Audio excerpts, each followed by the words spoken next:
and welcome to tonight's edition of Be a Singular Sensation. We've been known to have some amazing leaders in the community join us, but tonight I am thrilled to have a Commonwealth legend in our midst. Please welcome Mr. Ralph Smith to the show. Thank you so much for coming, Ralph. Oh, it's my pleasure. You know you're one of my mentors. Oh. Even if you don't have time, you have to be. You are such an amazing person. I would be honored to do that. So we're going to get right to the chase. Can you tell us where you grew up? I was born in Prince Edward County, Virginia, and I'll have to qualify growing up because I was able to stay there for my first 13 years. Prince Edward, as you know, is the county that decided in 1959 not to fund public education. So they closed all the schools. They were able to create grants, if you will, for the white kids. They went to school. The schools remained closed for 5 years. I left when I was 12 or 13 years old, and I went to various schools that we can get into as we talk further. But native Virginian, Prince Edward County, and I returned to the state of Virginia after college, or for college, and I came to Northern Virginia. Okay, and where do you attend college? It was a historically black college in Virginia, Lawrenceville, Virginia, St. Paul's College. St. Paul's, okay. And Prince Edward, I had participated in a program called the Minority Political Leadership Institute. And we learned about Prince Edward County, and toured the Capitol. And there's one thing that just sticks with me as an educator is the Barbara Johns quote in the statue, where it says, "It seemed like reaching for the moon." Could you shed some light on your experience going to schools in Prince Edward and how that impacted you and your family? Right. Barbara Johns herself is an amazing story. One small thing, everyone, all your viewers and everyone is very familiar with the Brown versus Board of Education case. Well, as a matter of fact, Farmville, Prince Edward County Schools, the case stemming from the segregation problem or the closing of the schools was called Davis versus Board of Education, Prince Edward Board of Education. That was the seed case, the first case in Brown versus Board of Education. As a young student in high school, Barbara Johns and her friends, they were 2 or 3 years ahead of me, realized that they just weren't getting anywhere near a quality education. So she arranged a student boycott. They were attending school in a building built to house about 290 students at most, and there were 700 to 800. The county provided what they called tar paper shacks, and in fact, some of the kids were going to classes in school buses. They were not retrofitted. They were simply school buses that the white kids no longer needed or wanted, and they drove them to the black campus and parked them on the grounds, and that became the classroom. The teacher simply stood where the driver sat, and the students sat in those seats. So at that point, they said, enough is enough, and they walked out. That was a short boycott. They had some appeasement, if you will. The county threw them a few things, the benefits. But by 1959, it really had become not enough. They built a new school, the R.R. Moton High School, but it was separate, and on paper maybe equal, but in fact was not equal. The push continued for integrated circumstances. Now, our perspective then, frankly, was really trying to hold the county up to the separate but equal, make us equal. But when we started pressing it and the schools decided to close, back in '54, the NAACP came in and said, we will help your cause, but we're not going separate but equal, because that in and of itself, you label yourself as not being equal, because you're asking equal to what? So the press was for us to be completely integrated in terms of facilities, provisions, and so forth. So that's what really started it. Barbara is credited with the impetus behind that, and her friends, those students that walked out. Could you shed a light on some of the long-term effects, I could only imagine, on the community? Yes, the one that's most touching and most dear to my heart, and I'll get through this without choking up, but it does still bother me today. When they closed the schools, that September, they did not fund the schools, September 1959. There were children who had not been in school. The county definitely did not provide any pre-K or kindergarten. So there were kids that were 6 years old, who never got to go to school until they reopened 5 years later. So now you're talking an 11-year-old child. Some just never went. Those are the students who now would be pillars of the community, your young adults and so forth. There were children that were 11 years old when the school closed, all ages, but I'm just pointing out some of the most significant, who were 16 when they reopened. Unfortunately, that was also a time when drugs started coming in. So that infiltrated the community. Those kids never came back. And on a personal level, I will insist to this day until I die that the first African-American president really was in Prince Edward County when they closed the schools.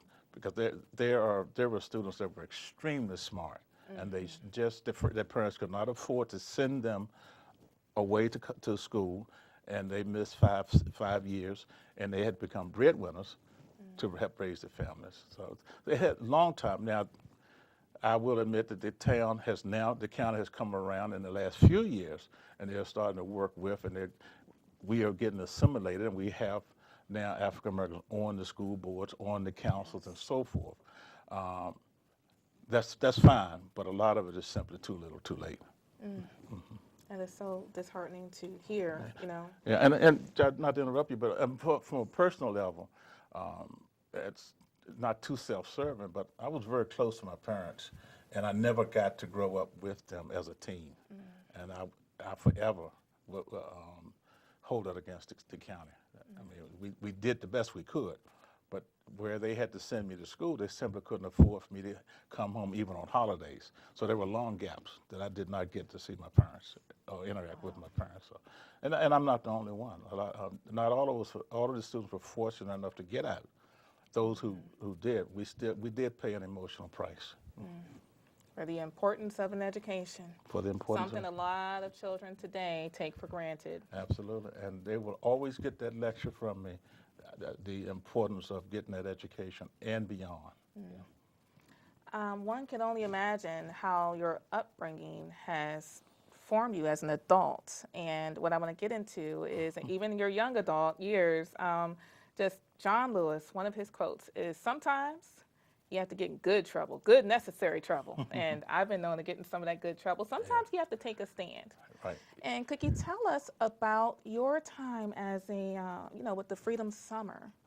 Right. When they closed the schools, I did have conversations with my father because it was a few months. I only missed a couple of months out of the whole 5 years. But one of the questions I asked him was, how could they do this? Remember, they had taken the taxpayer money and set it aside to create, they called them today vouchers, folks, and so forth. But anyway, grants. And they were available to African-American kids, but there were no schools to use them at. They had created private academies. They did that throughout the state of Virginia. The Prince Edward Academy, you could get grant from the county treasurer and pay your tuition. My father, for example, simply said, can you refund my taxes so I can send my son somewhere else? He didn't win that. But in conversations and seeing the hurt in his heart that he couldn't provide, we had a conversation. He made it very clear that it's the elected officials. And that stuck with me, that if it's the politicians making the decision, then we need to make determinations as to who are the politicians. So when I went away, my first school was in North Carolina. The African American Episcopal Church felt that schools weren't going to be closed too long, so let's keep this education going until they opened. So they made room at their junior college for a lot of us. That was around about the same time that the students at Greensboro had enough, and they started the sit-ins. So the bug bit me to be an agitator, and I didn't know it then, but my whole life was going to be that of an agitator. But it's a positive agitation. My sense of the importance of voting and voter participation and being in office over the years just got strengthened. So towards the end of high school, but into college, by my second year in college, there were voter registration initiatives and drives throughout, and I joined that. There was a movement called the Freedom Riders, but we were really part of Freedom Someone. That was to register, educate, and register as many people, black people, as we could, and encourage them to show up on that fall to vote. I did that, like I said, 64, 65, in Virginia, but in Virginia had a very retaliatory nature. For instance, if I did one sit-in in Prince Edward, that Monday, a bank would be calling my father saying, you know, your son is causing trouble, we're going to foreclose your loan, and those kind of things. Now, I had the support of my father. He said, basically, to help with them. I said, no, you have to live here. I don't. Let me go out of the area. So I focused more in the South and other parts of Virginia with registering voters. What we quickly learned, back to how they both interact with education, what we quickly learned was that we had to do some teaching because the state of Mississippi, for example, had these strong, strange rules that you had to know the Constitution and pass these tests in order to vote. So we were dealing with people who didn't have much education, who felt intimidated by the system anyway. So we quickly set up some schools and started basically teaching to the ballot or teaching to the registration form. They would ask questions out of the state constitution that was just incredible. But as with the civil rights movement throughout, we always were able to get some inside info or intel to help our strategy. So we were fairly certain at some point what the questions were going to be about. So we taught some basic ABC reading, but we taught to the potential question they had. And that was very rewarding. I thought even about becoming a teacher, but being a teacher wasn't going to allow me to do what I felt I needed to do in the community. There was one lady, for example, that was very hesitant. I've told this story quite a bit, but it sticks with me. She, after 2 visits, she decided, yes, I will go down and register. And we got there, she was rejected because it was lunchtime. And that lunchtime lasted quite a bit, but she was persistent. She stayed, and she basically said, I told you I'm here to register, and I'm going to register. And she did, and that was one of the proud of them. I didn't get back as I would like to have. We couldn't travel like we can now to go with her to the poll in November, but I am told she did vote, and was very proud of her vote. Even today, incredibly, I mean, I work inside the polls as a captain for one of the districts, and there are people now, African Americans, who come in. It's their first time to vote, and the pride I see in their faces, and actually some of our immigrant community, the pride in their face. I always imagined that's what Miss Nellie felt that day when she cast her ballot. You know, so. But that's just been it. I've been motivated by the things that happen to my community and to me personally. You know. And you motivate so many others. So many. You motivate me, that's for sure. Oh, bless you. And I shared about you through my social media networks, and we have some viewer questions that I'd like to read and see if you can address these. So the first one is from Emma in Montclair, Virginia. And she says, if you were now the same age as you were then, what type of activism would you be doing, and would you involve yourself so deeply with so much commitment, and how would you do so? Actually, I would probably model the same thing, the same way the same matters that I've been addressing now, perhaps with different strategies. I still firmly believe in the education and an educated. I'll borrow a line from Cy Sims, who used to run a clothing store, where he said an educated consumer was his best customer. An educated voter is our best chance. And I would focus more on voter education. Up until a point, we took so much pride, like I did, in getting Miss Emma registered. but we didn't instill in her that you have to actually go out and vote. And once you vote, participate other ways, work towards getting candidates and so forth. Yes. Yeah. On hindsight, that would be my focus. There were so many young children, young people working with us that I know could have made good candidates, good politicians, good elected officials. And next we have a question from Jasmine in Richmond, Virginia. As a 17-year-old in this day and time, how could I stand up to injustice and make a difference?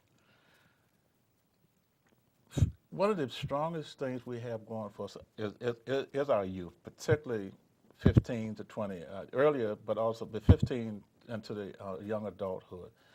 One of the things that's most powerful is in numbers. So I would work towards either developing a group or attach myself to some group with similar feelings.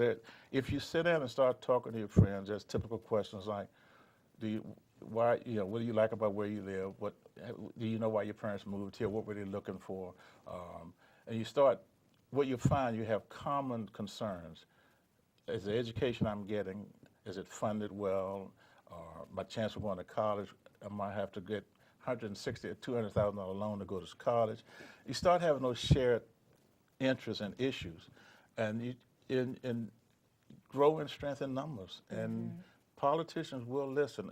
At 17, I know you may not think you have a voice, but your actions will encourage the young adults and their parents. They will hear, but they will hear in numbers. What is the saying about the squeaky wheel? That's right. That's exactly right. That's the concept. And to agitate, as you said. Yeah. So next we have a question from Stacy in Raleigh, North Carolina. What advice would you give to youth, as well as young adults, regarding how to organize to address civil rights issues today? Kind of along what I was saying earlier. Review, stay on top of the issues, but contact some of the organizations, some of the fraternal organizations. Many of the churches now are returning to their roots, if you will, of being concerned about what's happening to the people in the communities. Join some of those groups, volunteer with some of them, and be confident and speak out and question. The biggest thing is ask questions, and it can be a one-word question after someone says something to you. Simply ask them why, and don't accept that's the way it is or that's the way it's always been. Just question authority. You have my authority to question authority. And our last question is from Cameron in Newport News, Virginia. As a high school history teacher, do you speak to youth regarding your experiences? And is there any way any of us watching can request you as a speaker at our schools? Absolutely. I would say at this point, if you wish, I'll be glad to give my email address or contact your show through you. I'm more than happy to share my experiences and the information, the historical part. The state of Virginia, particularly, they don't. I guess many states don't, but they don't really tell the story. The Prince Edward story, in particular, there's some understories that I just love to talk about. It's yes, the school will close 5 years, and yes, this and that, but I also like to engage with the young students, young kids, to stimulate them, if you will, to be interested in watching. Because schools may be open. I mean, Prince William schools are running; they're fine and so forth. But my experience coming out of Prince Edward, there are always things within every school system that could be better, and particularly better for minorities, programs and so forth. Yeah. I agree. And but back to really quick, yes, I am available to talk.